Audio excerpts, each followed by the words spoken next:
반갑습니다, 여러분. 네. 자, 이번 시간에는 제가 굉장히 중요하게 생각하는 점인데 빠뜨린 부분이 있어서 그 점을 강조하고자 합니다. 해당 과목은 언어의 이해와 음성 의문론이 되겠습니다. 네. 자, 여기서 이번 시간에는 내 안의 물고기라고 하는 책과 인간은 왜 병에 걸리는가 하는 책, 이 두 책을 소개함으로써 후두의 탄생에 관한 진화론적인 이야기를 하려고 합니다. 그래서 메인 포인트는 후두의 탄생입니다. 이 점이 우리 과목과 관련이 있고, 그 이외의 부분은 여러분들의 어떤 교양과 관련이 있겠습니다. 그래서 이 책도 사서 아니면 도서관에서 빌려서 꼭 보도록 하시고, 최소한 제 페이스북에 들어가셔서 제 노트에 게재되어 있는 수많은 책들 중에서 검색을 해보세요. 키워드를 이걸 집어넣고 책 제목을 그래서 최소한 그 부분만큼이라도 한 번쯤 읽어보시는 것이 좋겠습니다. 어떤 방식으로든 제가 물어보겠습니다. 그래서 이 점을 알고 있는지 없는지 확인할 필요가 있겠다는 생각을 합니다. 자, 그러면 한번 가보겠습니다. 자, 내 안의 물고기라고 하는 책은 우리나라에서는 이렇게 나왔고, 원래 책은 닐 슈빈이라고 하는 저자가 강조가 되고, 펭귄 문고판으로서 Your Inner Fish, 그죠? Your Inner Fish를 내 안의 물고기라고 번역을 한 것 같습니다. 그래가지고는 뭐 이제 온갖 동물들 그려놨는데 포인트가 흐려졌죠. 피쉬. 그래서 여기서는 이제 이게 고어류, 이게 발이 있는 걸어다니는 물고기, 그 놈을 이제 이렇게 그려놨습니다.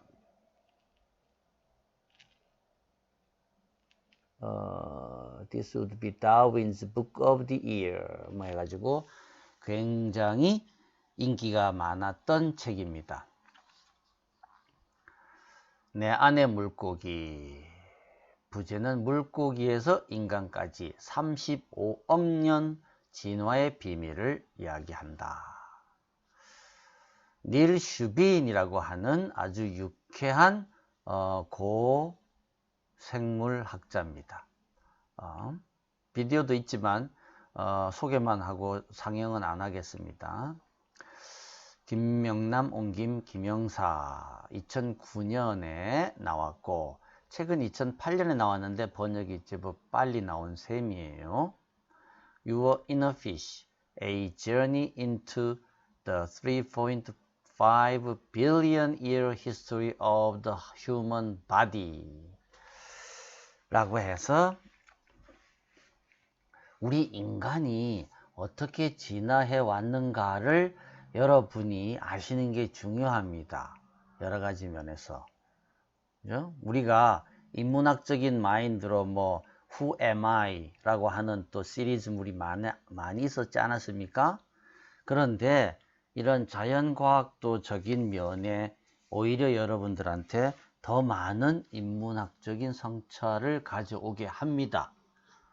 물론 자연과학도 다 인문학이죠. 사람이 사람을 위해서 하는 것은 다 인문학이 아닙니까? 그런데 우리 학생들이 이런 쪽에 어떤 지식을 쌓는 것이 저는 굉장히 중요하다라고 생각을 합니다. 그래서 이런 책들을 제가 소개를 많이 하는 편입니다. 자, 그 책에 가보면은 154쪽에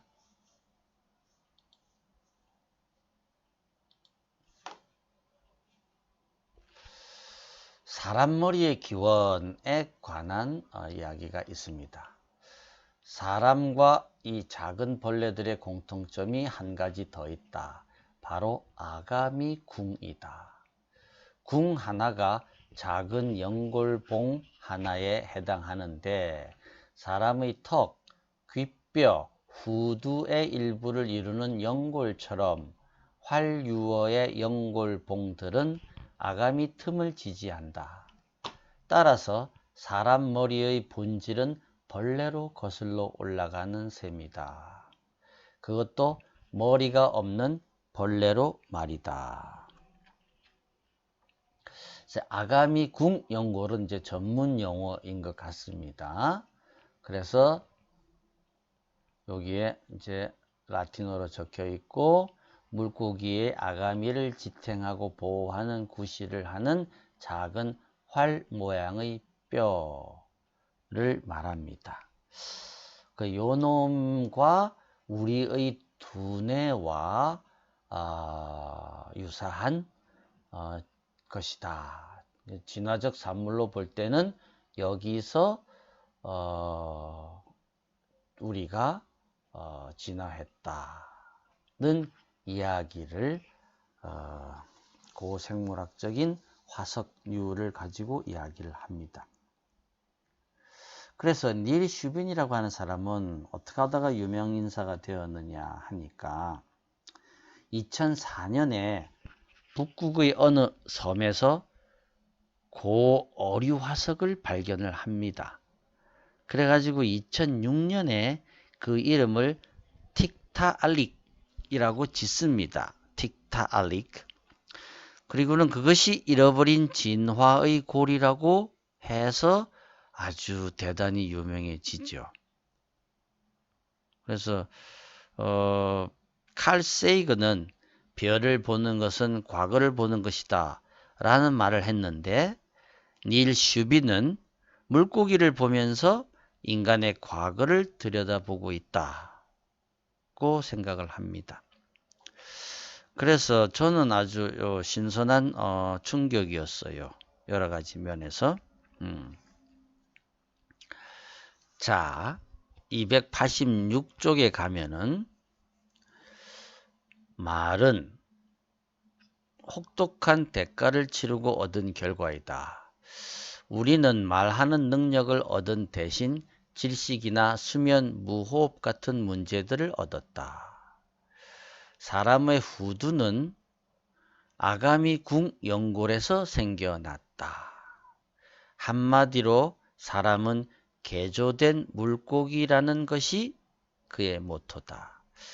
물고기로부터 인간이 되기까지 첨가된 기능들이 우리의 신경, 동정맥들을 비비 꼬이게 만들어서 딱꾹질이나 탈장 같은 문제가 생겨났다고 닐 슈비는 이 책에서 이야기하고 있습니다. 그래서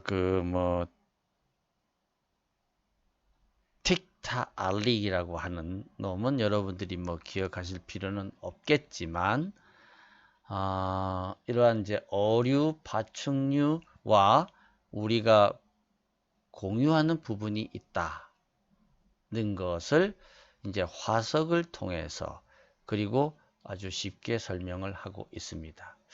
제 페이스북에 제가 댓글로 이 사람이 닐 슈빈인데 이제 이 북극 알래스카 지역에서 하고 있는 모습을 PBS에 이제 맛보기 영상이 있고 이거는 이제 우리 KBS에서 이걸 이제 번역을 한 것을 1시간 한 10분 정도 하는 겁니다.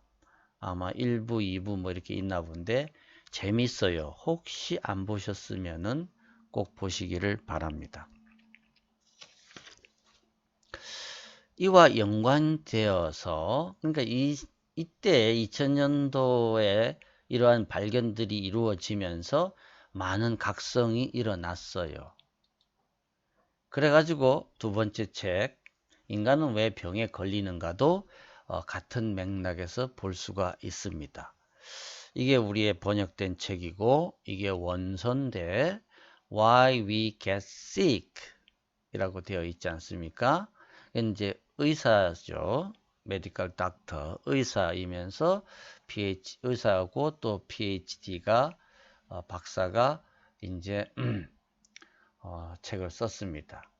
그래서 이 책은 인간은 왜 병이 걸리는가 95년에 썼고 2005년도에 이제 번역이 되었는데 그 유명한 이제 최재천 교수가 옮겼죠. 이 사람이 이제 다윈에 대해서 굉장히 강조를 하면서 우리나라 학계에 오신 분 아닙니까? 전공은 뭐 개미였다고 하는데 어쨌거나 뭐 다윈 의학의 새로운 세계. 그래서 이 책은 이제 다윈 의학이라 그러면 뭡니까? 우리의 이제 메디컬한 프로블럼을 진화론적인 관점에서 재해석하는 것이 다윈 의학이라고 하는 겁니다.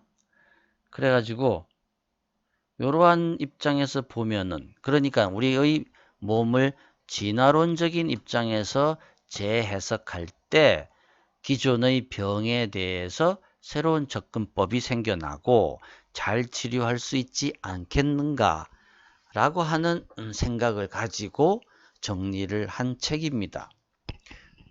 진짜 재밌어요. 이 책은 여러분의 상식을 많이 바꾸어 놓습니다.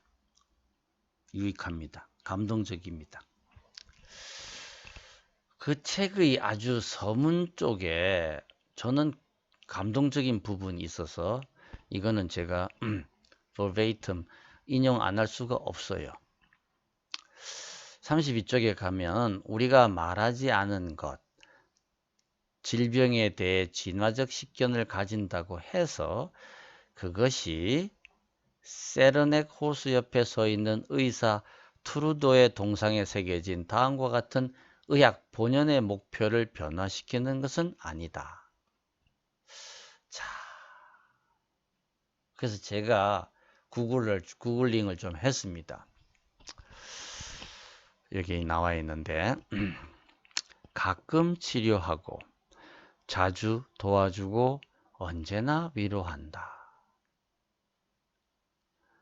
의학의 목표는 언제나 그랬듯이 환자를 돕는 것이지 인간 종 자체를 구하는 것이 아니다. 이를 오해하면 많은 해악이 정당화된다. 이건 굉장히 깊은 생각을 요하는 부분입니다.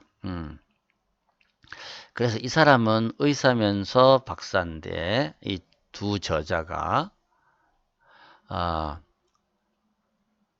기존의 지금 전통적인 의학에 반대하는 것이 아니다 라는 기치를 분명히 하고 단지 지금 우리가 맞닥뜨리고 있는 의학적 문제들을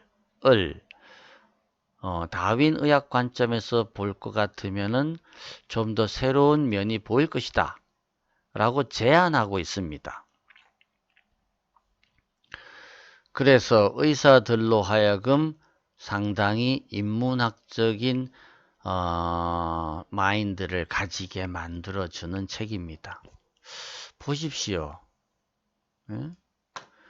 의학 본연의 목표를 딱 여기 천명시켜 놨지 않습니까? To cure sometimes, to help often, to console always.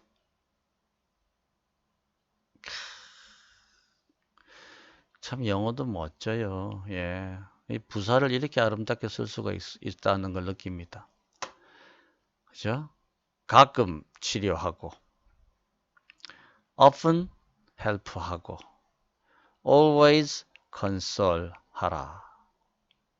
는 거 아닙니까? 그래서 뭔가 여러분들도 그 의학을 대하는 자세를 달리 하셔야 될 것 같아요. 병원에 가면 치료가 되는 게 아니죠. 심텀을 그냥 완화시켜주고 내 몸이 낫는 거 아닙니까? 내 몸이. 그죠? 내 몸 자체가 그걸 이겨나는 거 아니겠습니까? 그래서 이 책에서 제일 먼저 제기하는 게 fever입니다. fever, 열. 열은 왜 나는가? 열은 무슨 진화론적인 도움이 있기에 우리가 병에 걸리면 열이 나는가? 그 열을 낮추는 것이 과연 좋은가? 그죠? 우리 한의학에서는 열이 나면 잘 됐다, 좋다 그렇게 하지 않습니까? 그리고 해열제 같은 걸 안 쓰고 이제 몸이 저절로 그 심텀이 지나가도록 기다리죠. 뭐 그러다가 죽는 수도 있겠지만 어쨌거나 그 다음에 뭐 vomiting, 그 다음에 다이어리아 뭐 이런 것들이 왜 일어나는가? 그게 직접적인 병이 그렇다는 게 아니죠. 그 병으로 인해서 몸이 어떤 자구책으로서 일어나는 일이지 않습니까? 그래서 그런 것들이 진화론적인 어떤 코제이션이 있는 거 아닌가? 이런 이야기들을 하고 있습니다.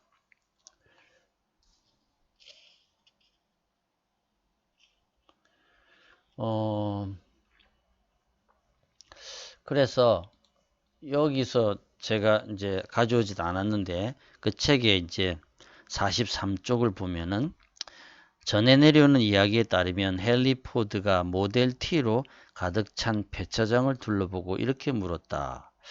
이 차들의 부품 가운데 절대로 고장나지 않는 것이 있어? 그러니까 조향충만은 절대로 고장나지 않는다고 보고받은 포드는 기술 책임자에게 이렇게 말했다. 그렇다면 그건 다시 설계하시오. 그게 고장이 나지 않는다는 것은 우리가 거기에 너무 많은 돈을 쓰고 있다는 것이요. 자연 선택은 이처럼 지나친 설계를 피한다. 인간의 몸에서 결코 고장나지 않는 부분이란 없다. 그래서 진화, 자연 선택의 결과 우리 몸이 이제 각종 기능을 수행하게 되는데 이런 것들을 우리는 이제 전문용어로 브리콜라즈라고 합니다. 그러니까 주섬주섬 되는 대로 임시 변통으로 만들어진 거죠.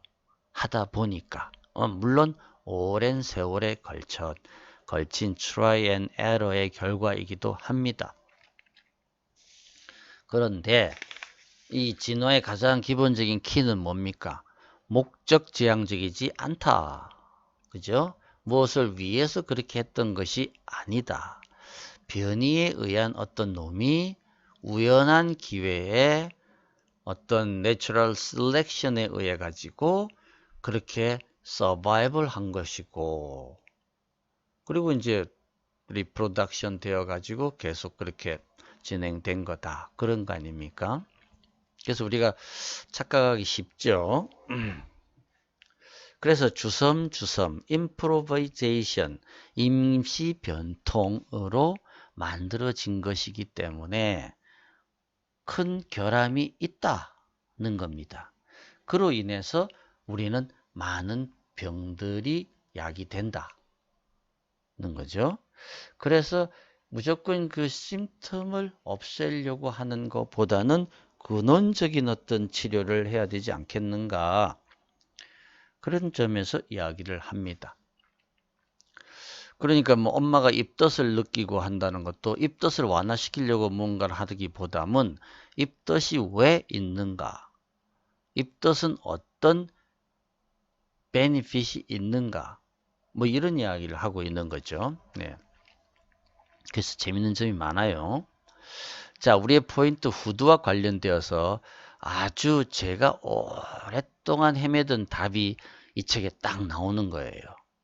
그죠? 그래서 아가미, 우리 이 어류를 봅시다. 피낭동물 얘네들 보면은 유생과 모든 척추 동물의 멸종된 조상들에게 관찰되는 호흡 통로와 소화 통로의 모식도 호흡과 소화가 한 기관이었다는 거죠. 그죠? 그래서 입으로 물이 들어옵니다. 그죠? 들어오면 먹이도 같이 들어오겠죠. 그죠? 그래서 이제 아가미체를 통해서 물이 빠져나가고 이제 장으로 먹이는 가고 그래서 숨도 쉬고 음식도 먹고 우리가 이제 이소파거스 그러니까 기관과 우리의 트라키아 기관과 이소파거스 식도가 하나의 기관이었다가 어류 시대에 이제 분리가 된 거죠. 그래서 이제 우리의 후두가 어떤 위험에 처해지게 된 겁니다. 그래서 우리는 사례를 걸리기 쉽다. 그로 인해서 죽을 확률이 높아졌다. 그래서 스피치를 얻는 대신에 우리는 엄청난 죽음을 담보로 하고 우리의 스피치, 우리의 언어 능력이 생겨난 겁니다. 그래서 그 책에 182에 보면은 진화의 역사적 유산이라고 하는 소제목 아래 하임리 응급법으로 매년 10만 명 중 1명이 질식사한다. 하임리 응급법 아시죠? 여러분들 이제 뒤에서 사람을 이제 껴안아서 그 명치 끝을 갖다가 주먹으로 힘주어서 그죠? 이제 하임리라고 하는 독일 사람이 개발한 방법입니다. 그렇게 해서 이제 사례가 걸린 것을 이제 100개 만드는 거죠. 우리가 이제 백설공주 얘기할 때 많이 하지 않습니까? 백설공주가 이제 동무든 사과를 먹고 실신돼 있었다. 그죠? 그랬는데 이제 그래서 죽었다라고 생각을 하고 있었는데 이제 이웃나라 왕자가 지나가다가 발견을 하고 데리고 갔다.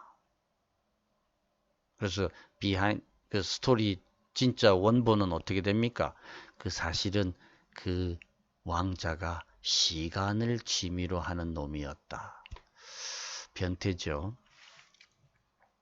그래가지고 이제 백설공주를 들어서 옮기려고 하는 과정 중에 하임리 응급법이 실시가 된 거죠. 자기도 모르게. 그래가지고 백설공주가 이제 먹었던 사과씨, 복숭아라고 봐야 되겠지만 그것이 목에 걸렸다가 팍 튀어나와가지고 깨어났다. 그래가지고는 이제 할 수 없이 결혼해서 행복하게 살았다. 그게 이제 오리지널 스토리라고 하지 않습니까? 자, 어쨌거나 왜 그렇게 되었나? 척추 동물의 설계상의 오류 때문에 그렇다. 설계상의 오류. 네.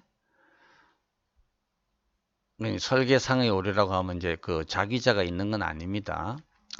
왜 음식물과 공기의 통로를 통제하는 보호 메커니즘과 그에 대한 보충 수단으로 질식 반사까지 지녀야 하는가? 공기 통로와 음식물 통로가 아예 완전히 분리되어 있는 편이 훨씬 좋고 안전할 텐데 이러한 교차점이 존재하게 된 기능적인 이유는 무엇인가? 답은 간단하다. 이유는 없다. 모른다. 진화의 대부분이 이렇습니다. 호흡 통로와 소화 통로는 원래 하나였다. 폐어에 와서 분리가 되었다.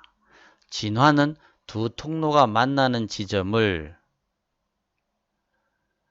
콧구멍에서 목 깊숙이 이동시켜 머리와 목구멍의 구조를 재설계하지 않는 한도 내에서 공기 통로와 소화계가 최대한 분리되도록 배려했다.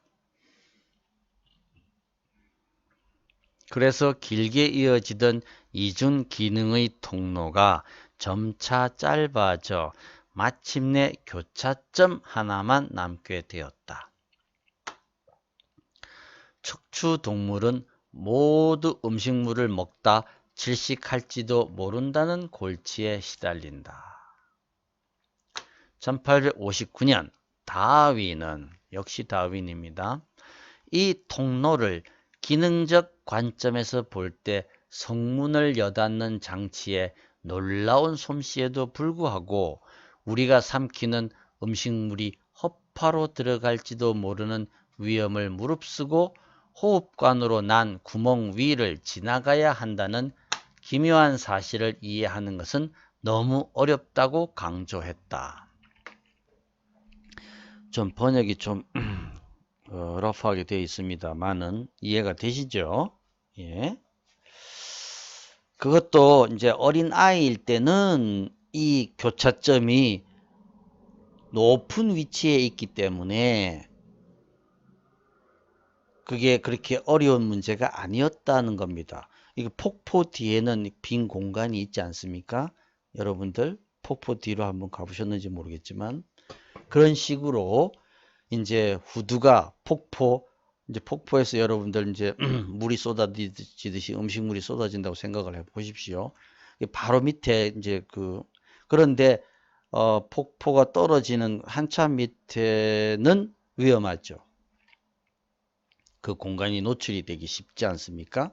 그 교차점이. 그래서 우리가 이제 1살 이후에 직립을 하게 되면서 그 교차점이 내려오게 됩니다. 후두가 하강하게 되죠.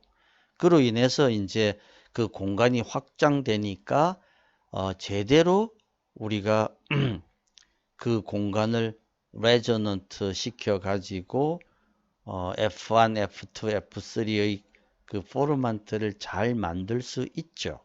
그러니까 스피치를 정교하게 발성할 수 있게 되는 어드밴티지가 있지만 디스어드밴티지는 뭡니까? 질식사죠. 그 얘기를 지금 하고 있는 겁니다. 네. 그래서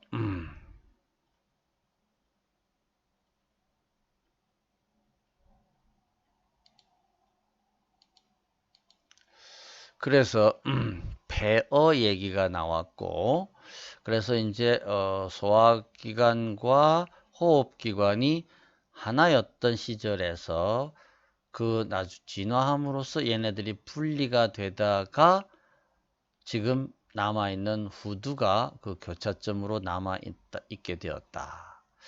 그래서 우리는 그러한 어떤 질식사의 위험에 처하게 되었다. 반대급부로 우리는 스피치를 얻게 되었다. 라는 것이 요지입니다. 그 이외에도 여러 가지 우리 척추 질환이라든지 많지 않습니까? 그런데 그러한 것들은 왜 걸리게 되었느냐 하니까 진화상의 어떤 미스매치에 의한 것이다. 그래서 그 점을 고려해야 되겠다는 거. 그 이외에 여러 가지 재미있는 우리 병의 어떤 기원적 이야기를 이 책에서 하고 있습니다. 이제 시간이 되시면은 꼭 이 비디오 우리 여러분의 몸입니다. 지적 호기심을 가지고 한번 보시기를 바라겠고, 그 다음에 이제 물고기, 내 안의 물고기, 인간의. 그래서 우리의 ear, 우리의 larynx 이런 것들이 다 진화론적인 관점에서 재미있는 점이 있다. 그 점을 이해하는 것이 언어의 이해와 음성, 음문론의 이해에 기초적인 어떤 지혜를 제공한다는 점에서 이 두 책을 소개해 드렸습니다. 꼭 찾아서 읽어보시기를 바랍니다. 네, 수고 많이 하셨습니다.